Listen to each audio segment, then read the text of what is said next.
Hi everyone. स्वागत है आप सबका हमारे चैनल पे। अब जो है हम लोग वोकैबुलरी सीरीज स्टार्ट करेंगे। ऐसा इसलिए क्योंकि वोकैबुलरी बहुत ही इंपॉर्टेंट पार्ट है बैंक एग्ज़ाम्स और एसएससी एग्ज़ाम्स का। आपको एग्ज़ाम में किसी भी वर्ड को दे के उसका सिनोनिम या फिर एंटोनिम पूछ लिया जाता है। उसको आप सॉल्व तभी कर पाएंगे जब आपका वोकैबुलरी अच्छा होगा। इसीलिए हम आज से हर एक दिन कोशिश करेंगे कि हम वोकैबुलरी पे काम करें और हर एक दिन लगभग 5 से 10 वर्ड हम लोग अपने दिमाग में बैठा लें। आज के सेशन का हमारा पहला वर्ड है एफ्लुएंट। ठीक है, एफ्लुएंट कौन से पार्ट्स ऑफ स्पीच में आता है? एडजेक्टिव। एडजेक्टिव क्या करता है? किसी भी नाउन के क्वालिटी को दिखाता है। So adjective represents quality of a noun. ठीक है, अगर हम एफ्लुएंट के मीनिंग की बात करें तो इसका मतलब होता है रिच यानी धनी और प्रॉस्पेरस यानी कि समृद्ध। इसका हिंदी मीनिंग भी हम लोग यहाँ पे लिख लेंगे ताकि आप लोगों को अच्छे से ये याद हो जाए। अब अगर एंटोनिम्स की बात करें तो एफ्लुएंट का एंटोनिम यानी कि उल्टा मतलब होता है पॉपर, पुअर और इम्पोवरिश। ये तीनों ही वर्ड्स का मतलब होता है गरीब। क्या मतलब होता है इसका? गरीब। अब ये समृद्ध और अमीर क्या हुआ? गरीबी का एकदम उल्टा हुआ। ठीक है, ये क्या हुआ? इसका उल्टा हुआ। तो दोनों क्या हो गए? सिनोनिम्स और एंटोनिम्स। सेंटेंस अगर हम लोग इसका देखिए एक, तो Mukesh Ambani is one of the most affluent persons of the world. यानी कि मुकेश अंबानी दुनिया के सबसे अमीर और समृद्ध आदमियों में से एक हैं। यहाँ पे मुकेश अंबानी क्या किसी भी पर्सन का नाउन, किसी भी पर्सन का नेम है, तो ये क्या हुआ? एक नाउन हुआ। और ये एफ्लुएंट क्या था? हमारा एडजेक्टिव। ये क्या है? हमारा एडजेक्टिव। ये एक क्वालिटी है। तो यहाँ पे ये जो एफ्लुएंट है ये किसका क्वालिटी को बता रहा है? मुकेश अंबानी, नाउन का। तो यहाँ पे ये एक एडजेक्टिव है जो कि मुकेश अंबानी नाउन का क्वालिटी पे बात कर रहा है। ठीक है, अब दूसरा सेंटेंस देखें तो you are not so affluent in vocabulary as I am. अब यहाँ पे जो मुकेश अंबानी में एफ्लुएंट का हमने यूज़ किया था, ये हम लोग पैसे में यूज़ किया गया था कि मुकेश अंबानी बहुत ही धनी आदमी में से एक है। किस चीज़ में धनी? तो पैसों में धनी।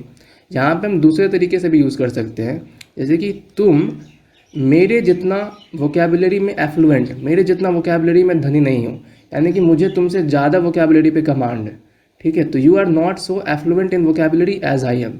यहाँ पे एफ्लुएंट क्या हुआ? एक एडजेक्टिव का ही काम कर रहा है क्योंकि ये एक एडजेक्टिव है। और यहाँ पे किसके क्वालिटी को दिखा रहा है? यहाँ पे you are not so affluent, तुम उतने एफ्लुएंट नहीं हो। तुम्हारे और मेरे दोनों के क्वालिटी को बता रहा है ये यहाँ पे। ठीक है, अब अगर हम इसके नाउन का बात करें, ये तो हमारा क्या है? एडजेक्टिव। अगर इसका नाउन बनेगा तो वो होगा एफ्लुएंस। क्या होगा? एफ्लुएंस। एफ्लुएंट एडजेक्टिव है और एफ्लुएंस उसी का नाउन है। ठीक है, और एफ्लुएंस का मीनिंग क्या होता है? अगर एफ्लुएंट का मीनिंग रिच होता है तो एफ्लुएंस का मतलब क्या होगा? रिचनेस। ठीक है, जैसे कि हम बोलते हैं वो अमीर है और उसमें वो क्या है? अमीरी में जीता है।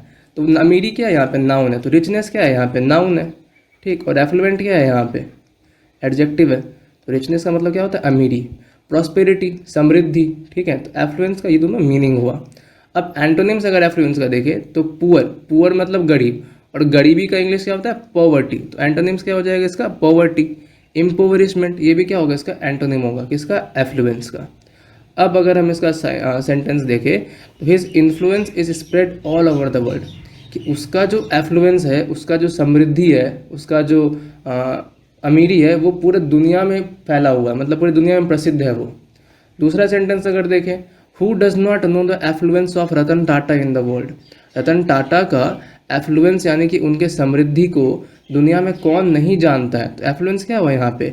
नाउन हुआ। ठीक है, एफ्लुएंस एक नाउन हुआ और एफ्लुएंट एक एडजेक्टिव हुआ। ठीक है, अब हम लोग दूसरा वर्ड देखेंगे। दूसरा वर्ड हमारा है एफीट। एफीट कौन से पार्ट ऑफ स्पीच में आता है? एफीट एडजेक्टिव पार्ट ऑफ स्पीच में आता है। ये भी एक एडजेक्टिव है, यानी ये भी क्या कर रहा है? क्वालिटी ऑफ नाउन को बता रहा है। अब एफीट का मतलब क्या होता है? वीक, कमज़ोर, इमेसिएटेड, इनकेपेबल। इनकेपेबल मतलब क्या होता है? जो किसी भी काम को करने में सक्षम ना हो, असक्षम। ठीक है, तो इसका ये सब क्या हुआ? ये एक एडजेक्टिव हुआ और इसका मतलब होता है वीक, इमेसिएटेड और इनकेपेबल। और ये इसका एंटोनिम का बात करें वो क्या होगा? स्ट्रॉन्ग यानी बहुत मजबूत, टायरलेस जो कि कभी थकता नहीं है, केपेबल मतलब क्या? सक्षम। ठीक है, जैसे बोलते हैं ना वो बहुत ही सक्षम है इस काम को करने में, चलो उसके पास चलते हैं इस काम को करवाने के लिए, क्योंकि वो एक केपेबल है। तो केपेबल क्या हुआ, एक एडजेक्टिव हुआ, उस नाउन की क्वालिटी को बता रहा है। जैसे कि अगर हम बोलेंगे after being diagnosed with cancer his body became effete. Effete का मतलब क्या हो गया, वीक। यानी जब उसे कैंसर हुआ, जब उसको कैंसर का डायग्नोसिस हुआ, मतलब उसमें जब पता चला कि उसको कैंसर है, उसे जब कैंसर हुआ उसके बाद उसका जो शरीर है वो कमज़ोर हो गया। तो बॉडी क्या हुआ यहाँ पे, नाउन, और एफीट क्या हुआ यहाँ पे, एडजेक्टिव। ठीक है, तो एफीट का मतलब वीकनेस या फिर वीक। तो उसका जो है आपको क्या, ये नाउन यानी कि बॉडी का क्या बता रहा है, क्वालिटी बता रहा है। ठीक है, तो बॉडी उसका कमज़ोर हो गया, तो एफीट क्या है यहाँ पे, एडजेक्टिव। ठीक, अगला वर्ड हम लोग देखते हैं, एफिकेशियस। ठीक है, ये कौन से पार्ट इस बीच में आता है, ये भी एडजेक्टिव में ही आता है, ये भी नाउन के क्वालिटी को बताता है। इसका मीनिंग क्या होता है, इफेक्टिव, असरदार, फ्रूटफुल। यानी कि कोई भी काम को करके जब हम लोग को रिजल्ट मिले तो उसको बोलते हैं ना फ्रूटफुल, और ये तो बहुत फ्रूटफुल एक्सरसाइज है, इसको करने से मेरा वेट घट रहा है। इफेक्चुअल सेम मीनिंग है, जिसका मतलब असर दिखना शुरू हो। जैसे कि ये दवाई मैंने खाया, बहुत ही इफेक्चुअल था वो, बहुत ही इफेक्टिव था वो। पोटेंट सेम मीनिंग इसका भी है, जो इफेक्टिव होता है, जिसको किसी भी काम को करने की इफेक्टिवनेस होती है। ठीक है, एफिकेसी होती है। अब एंटोनिम्स का अगर हम देखें तो इनएफेक्टिव, मतलब जो कि असर ना करे। जैसे कि ये दवाई मैंने खाया तो बेकार दवाई है, ये तो असर ही नहीं कर रहा है, बिल्कुल इनएफेक्टिव है। इनएफिशिएंट, किसी भी काम को ना करने में सक्षम नहीं या फिर अच्छे से ना कर पाना, उसी को कहते हैं हम लोग इनएफिशिएंट।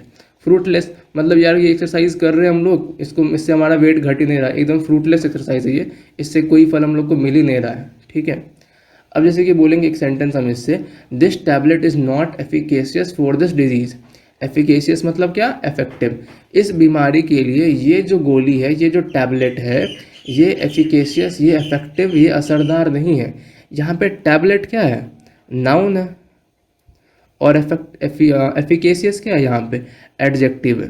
तो ये क्या, एफिकेशियस किसका क्वालिटी को बता रहा है, टैबलेट का, उस दवाई का क्वालिटी को बता रही है कि यार ये इफेक्टिव है ही नहीं, एफिकेशियस है ही नहीं। तो एडजेक्टिव क्या करता है, नाउन के क्वालिटी को बताता है। ठीक है गाइज, अब एफिकेशियस तो हमारा क्या है, एडजेक्टिव है। अब अगर इसका हम नाउन अगर बनाएं तो वो होगा एफिकेसी। ठीक, इसका मतलब होता है इफेक्टिवनेस। अगर इफेक्टिव एडजेक्टिव है तो इफेक्टिवनेस उसका नाउन है। ठीक, फ्रूटफुलनेस, फ्रूटफुल का नाउन, फ्रूटफुलनेस। सक्सेस, पोटेंसी, ये सब क्या है, इसका नाउन। सक्सेस मतलब क्या होता है, सफलता।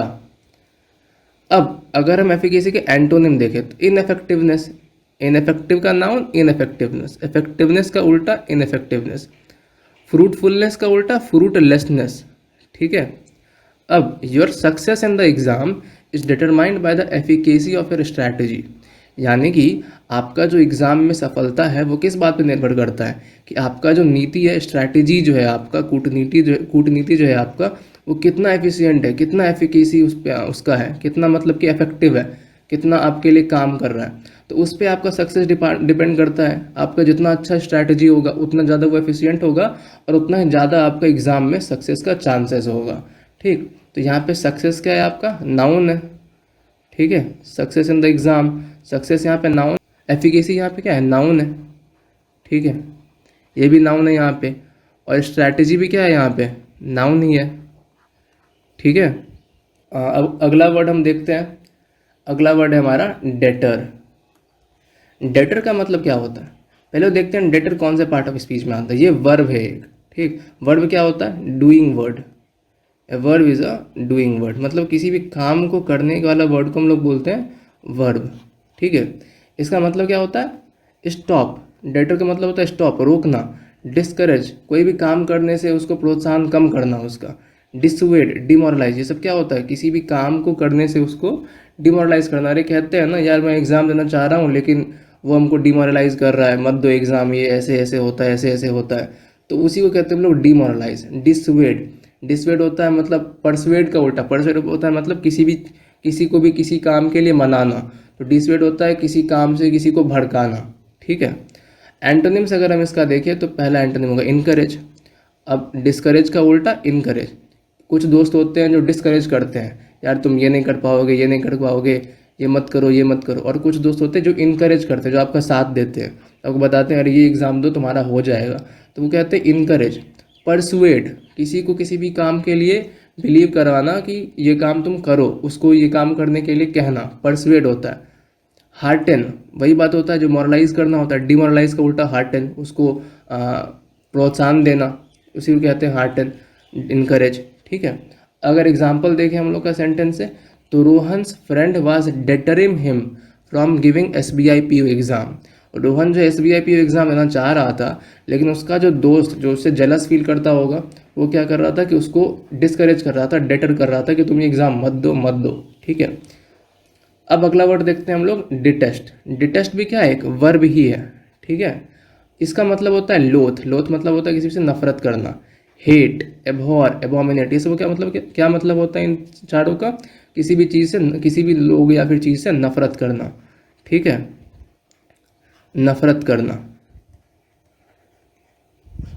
इसका एंटोनिम क्या होगा, हेट का उल्टा क्या होता है, लव। एडमायर, किसी को भी एडमायर करना कि यार ये बहुत अच्छा काम कर रहा है। चेरिश, प्यार करना। एडोर मतलब भी होता है प्यार करना, बोलते हैं ना ये बहुत एडोरेबल है, मतलब बहुत ही प्यार करने लायक है ये। तो एडोर क्या हुआ, वर्ब हुआ। अच्छा, एडोर का नाउन क्या हो जाएगा, सॉरी एडजेक्टिव क्या हो जाएगा, एडोरेबल। ठीक है, बोलते हैं ना एडोरेबल पपी है। उसके बाद she detests him because he always tells a lie. वो जो है उससे नफरत करती है क्योंकि वो हमेशा झूठ बोलता है। डिटेस्ट क्या है यहाँ पे, हेट करना यानी कि नफरत करना। तो क्यों नफरत करती है, क्योंकि वो हमेशा झूठ बोलता है। ठीक, अब यहाँ पे देखिए, detest is not used in the progressive tense. जैसे कि अगर हम बोले शी डिटेस्ट्स हिम, तो ये सही है। लेकिन अगर हम लोग बोले शी इज़ डिटेस्टिंग हिम, अगर हम बोले शी इज़ डिटेस्टिंग हिम, यहाँ पे डिटेस्टिंग, यहाँ पे क्या आ गया, प्रोग्रेसिव टेंस में आ गया। यहाँ पे क्या लग गया, V4 यानी कि ING लग गया यहाँ पे। तो ये जो है डिटेस्ट इस तरह से यूज़ नहीं होता है, तो ये सेंटेंस हमारा क्या हो गया, गलत हो गया। क्योंकि कभी भी डिटेस्ट जो है प्रोग्रेसिव टेंस में नहीं यूज़ होता है, यानी कि आपको डिटेस्टिंग वर्ड कहीं भी नहीं देखा जाएगा। अगर देखा जाएगा तो किसी और टेंस में देखा जाएगा, डिटेस्ट, डिटेस्टेड भी देखा जाएगा, लेकिन डिटेस्टिंग नहीं देखा जाएगा। ठीक है, यानी कि प्रोग्रेसिव टेंस में हम लोग डिटेस्ट को यूज़ नहीं करते हैं। ठीक है, तो कॉमन एरर में ये आपको हेल्प कर सकता है, आप इसका ध्यान रखिएगा। ठीक है गाइज, तो आज के सेशन में हमने इतना ही वर्ड देखा है। अगले सेशन में और हम वर्ड देखेंगे। ठीक है, आप इन वर्ड्स को ध्यान में रखिए, याद करने की कोशिश कीजिए, ताकि आप लोगों का वोकैबुलरी अच्छा हो जाए और इंग्लिश सेक्शन में आप लोग बैंक एग्जाम्स में अच्छा कर सकें। Thank you so much.